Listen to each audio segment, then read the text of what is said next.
Magulo at basang-basa ang mga tao. Yan ang eksena sa San Juan ngayong araw. Idinaraos kasi nila ang pista ng kanilang patron na si St. John the Baptist na binansagan nilang Wata Wata Festival ngayong taon. Taon-taon, parami tao, pasaya na pasaya. At ang dami nang dumadayo para makisaya. Iba na ngayon, wala na masyadong gulo. Nagsasayawan, nagbabasaan. Kaya isa sa pinakamasayang kapistahan siguro ang piyesta ng San Juan.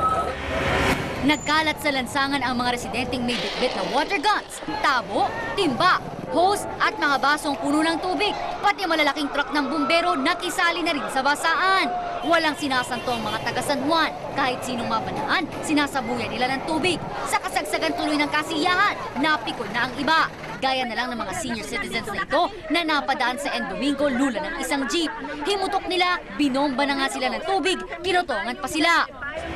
Ang iba naman na dinadaanan namin, naghihingi ng barya. Pag hindi kami nakapagbibigay, binubuhusan kami. Nakikiusap kami na huwag kami niyan basahin dahil papunta kami ng patay.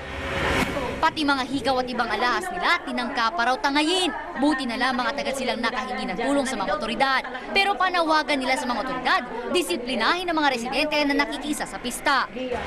Pagka ganun sana, titingnan din nila yung pinapasa nila. Kaya namin nakinan, matatanda na kami doon. Sa kabila nito, tuloy pa rin ang mga taga San Juan sa kanilang kasiyahan at basaan. Camila Abdicio, News 5.